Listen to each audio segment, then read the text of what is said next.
That is the speed of a missile interceptor. A missile interceptor is basically a missile that is stationed on the homeland's territory, and it is shot up into the sky in an attempt to intercept a intercontinental ballistic missile that is trying to come in and attack our homeland. And a interceptor missile can travel at Mach 8. Mach 8 basically is 8 times the speed of sound. The speed of sound is approximately 750 miles an hour. Extremely fast. Matter of fact, if you've ever heard something go the speed of sound, you will hear a loud sonic boom in the atmosphere. However, most metropolitan areas do not allow sonic booms to take place within their airspace. So when I was in Montana, they were actually doing testing with the SR-71 Blackbird, which can supersede the speed of sound. As a matter of fact, I think it can go approximately 2,000 miles an hour. So there were sonic booms in the area, and I remember being outside training. I was playing football at the time, and hearing the news say that don't worry if you hear loud booms in the area, it is the sound of the SR-71 being tested in Montana. And that's where I was at the time. However, this brings us back to our topic on point, that is Mach 8. 8 times the speed of sound is as fast as a missile interceptor can travel. That sounds really good, right? However, the Russians saw they cannot keep up with us financially. They cannot maintain a standing military the way the U.S. can because they do not have the economic budget to fund their military. And as a result, they have invested in other areas to make the battle asymmetrical. Asymmetrical means they can basically pull the rug out from underneath us if they do the right things. They have enough of a military budget where it's not like we're dealing with Iran or North Korea, who can barely get into the ballistic missile territory. They have plenty of ballistic missiles. They have extremely smart scientists, and they have enough of a budget where they can actually make some big moves in the area of missile and nuclear development. So what have they done? What have they done to turn the tables on the West? Well, what they've done is this. They have invested in missiles that can go much faster than an interceptor missile. We're talking about missiles that can go 10 times the speed of sound. That's right, 10 times the speed of sound. What is that? Well, the speed of sound, as I mentioned earlier, is about 750 miles an hour. So if our missile interceptor system travels at a speed of Mach 8, that's 8 times the speed of sound, Russia said all we have to do is develop a missile that is hypersonic, not just supersonic. Supersonic means it exceeds the speed of sound. Hypersonic means it exceeds the speed of sound multiple times. And so we're talking about a missile that is going approximately 10 times the speed of sound.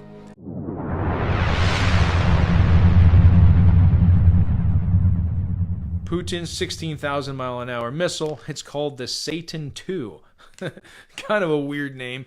I don't know what's worse. The name of that missile is that the Satan II? Is the Satan I the Biden administration? I think that'd be a fair question. Which one is worse, right? Who's going to destroy America faster? The Biden administration, Satan I, or Satan II, Russia's new ballistic missile that goes 16,000 miles an hour? That would be a good question. I don't know what's on track to destroy America faster, but I would say they're both very dangerous.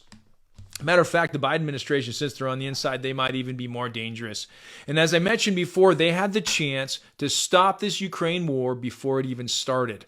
I would estimate that the Biden administration bears probably 60% of the responsibility for this war in Ukraine, because they could have, should have, and if they were more competent, they would have negotiated a peace treaty and a guarantee of security for Russia's requests off of the battlefield. And matter of fact, because I know that the Biden administration wants to spread the New World Order, because they underestimated Vladimir Putin. He's been broadcasting for years what he wants to protect. He has not been hiding it. He's been very clear about it. And he said, again, you guaranteed us that NATO would not move 1 inch eastward. And I would say it's actually more like 70% responsibility on the shoulders of the Biden administration for this absolute disaster in Ukraine. It is a mess. Yes, Vladimir Putin is attacking Ukraine, but he perceived it as an existential threat. That is the push eastward of NATO. That is the push eastward of U.S. military equipment. That is the push eastward of, we call it, cultural imperialism. And now many of us are coming to identify it as the New World Order, globalism. So we've got three main players in globalism that were resisting globalism, that are world leaders. We had President Trump. Well, they got rid of him. So they think, hopefully, God willing, he'll be back. Then we've got, secondly, we've got Vladimir Putin, the leader of Russia, who they're working on right now. And then you've got Prime Minister Xi, right, of China. They want to stop China. They're hoping they can convert him, but they're not certain if they can. And they know that they believe that getting rid of Putin will be easier than getting rid of China. However, I don't think that's going to be necessarily that easy, as they can see. He is on to their globaloney garbage, their spread of all of these cultural denigrating and degenerative standards around the world. It's not good enough for them to ruin America. They want to export it to the rest of the world.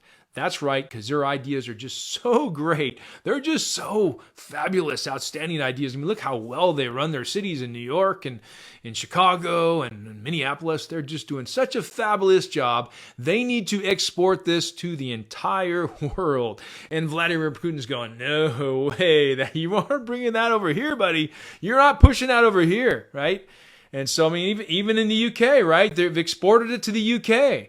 The UK, parts of the UK are great and beautiful, but parts of the UK, the cities, I hate to say it, it is trash land. It is dangerous. They've banned guns, yeah, but you got people coming out there with daggers, and they're jamming people with daggers and then riding off on their bicycles. So don't tell me that getting rid of guns is the answer and kumbaya and multiculturalism and just bring it all together and all this stuff. That's not going to solve things. You need structure. You need structure. Savage says, what does he say? He says border, language, and culture. Others say you need a religious base. The United States had it right. We had a foundation of God and Judeo-Christian values, and we melted those into our Constitution. And our leaders, even if they were not Christian, most if not all of them believed that the Christian ideals were the best way to run our country. And that's why our country started off slow and then soared to the sky, because of those biblical foundations.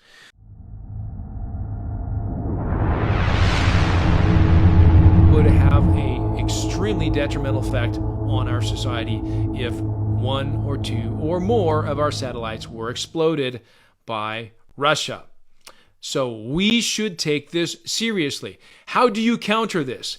Do you counter it by saying, let's cancel Vladimir Putin, let's cancel every single Russian, and let's just trying to turn their country backwards? You're not going to get rid of Russia's nuclear missiles.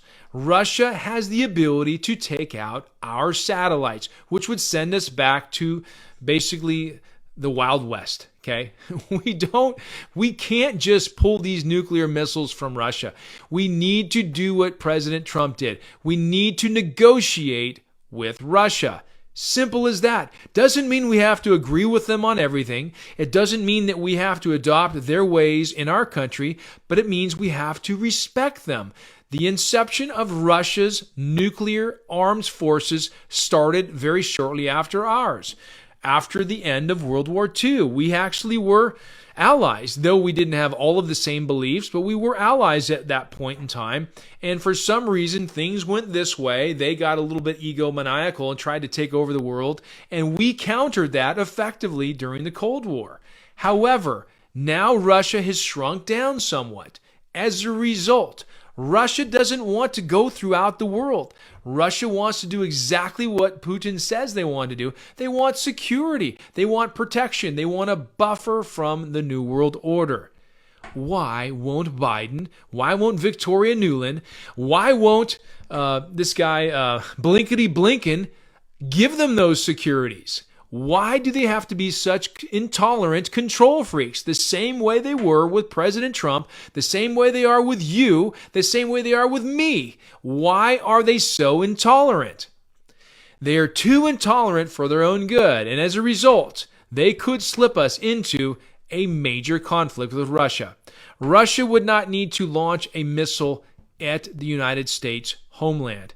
They would simply just have to blow up a missile up in the upper atmosphere over our continent. That's it. That would take out multiple electronic installations. Our cars would be gone. They wouldn't work. Our cell phones wouldn't work. Our hospitals wouldn't work. Our home lighting wouldn't work. There would be no electronics. We would be sent back to the old horse and buggy days overnight. And most people would not be able to handle this.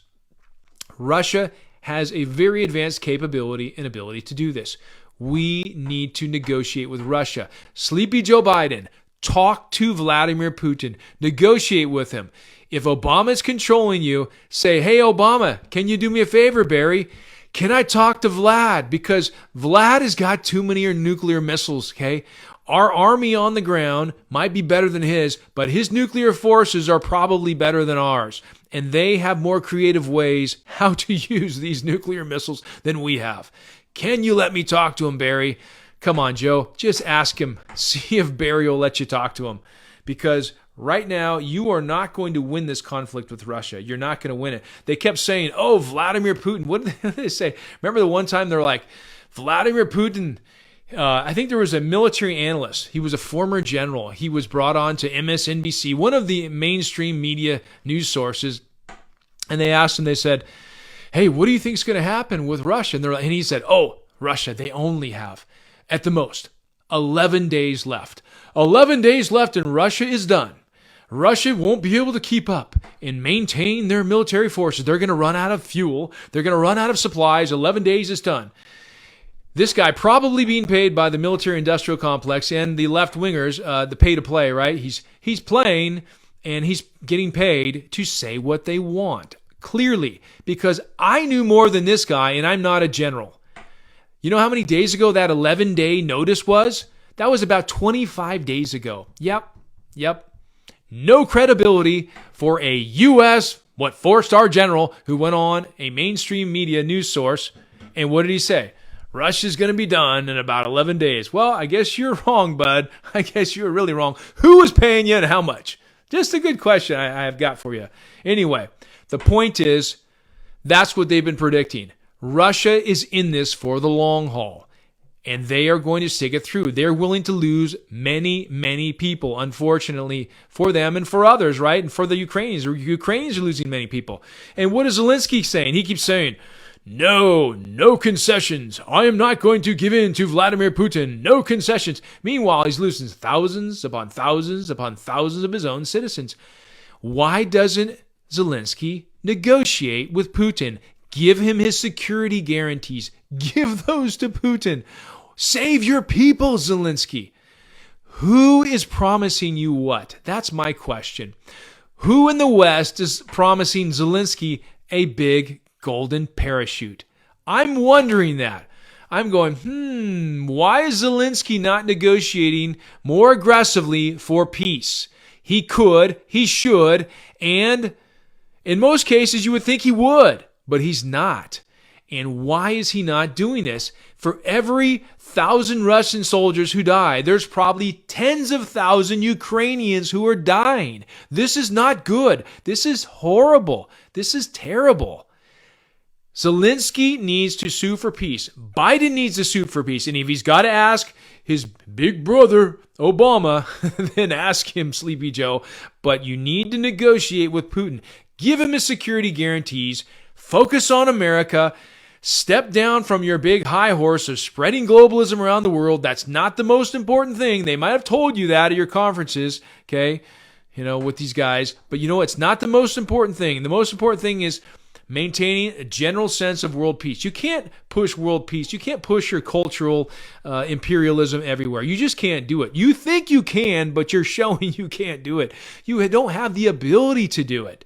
You're not going to convince the Russians to get rid of their nuclear weapons. And yeah, you're like, oh yeah, I'm going to make Vlad really, really unpopular in Russia. Yeah, I'm going to cancel Vlad. I'm going to tell his people you can't play soccer anymore, which is really one of the stupidest things I've ever heard of.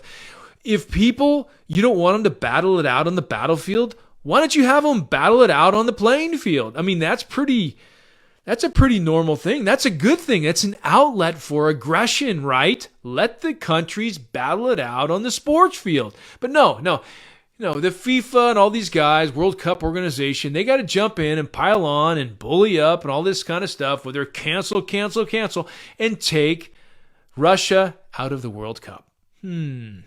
I wonder what that's done for you guys. You think you're going to isolate Putin, huh? You're going to win this war with Putin. You're going to isolate him. Well, it so ends up you're wrong. Putin's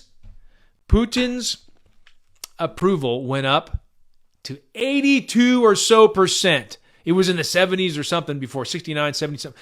It's like 82%. You are not going to do that. Now, there might be some unrest. There will be some general unrest in the country of Russia. And we probably have some resources there, some operations and some tools there, right? People are trying to, get people to speak up and what have you. But generally speaking, you have turned the Russian people against us, Joe Biden.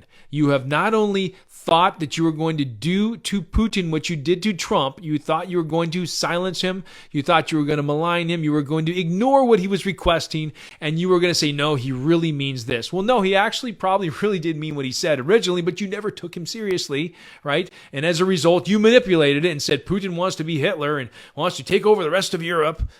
Putin doesn't have the ability to take over the rest of Europe. He doesn't have the conventional forces. He has the ability to blow many things up. He has very advanced scientists. He has a fairly decent military. But he does not have the military that can take over all of Europe. So guys, you misinterpreted 2, 3, maybe on 4 occasions when dealing with Vladimir Putin. You guys are heavily responsible for the start of this conflict in Russia. Heavily responsible for it. It's called incompetence and over-arrogance. You thought you were going to spread globalism regardless of who was in the way.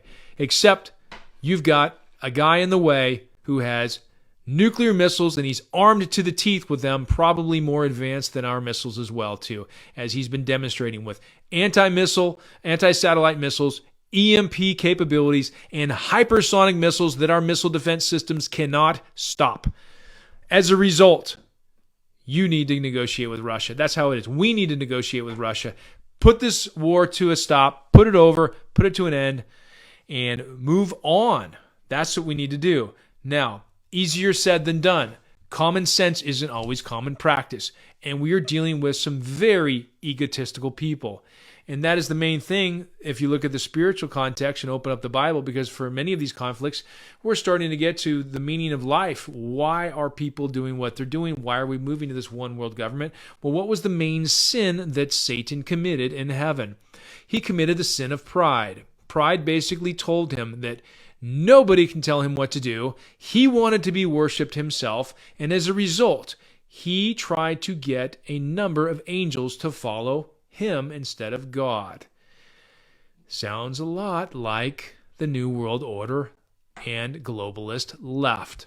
They want to throw God out and push him out the back door, and they want you to worship their new system. They want to get rid of the 10 commandments and push them out, and they want to substitute them with their own commandments.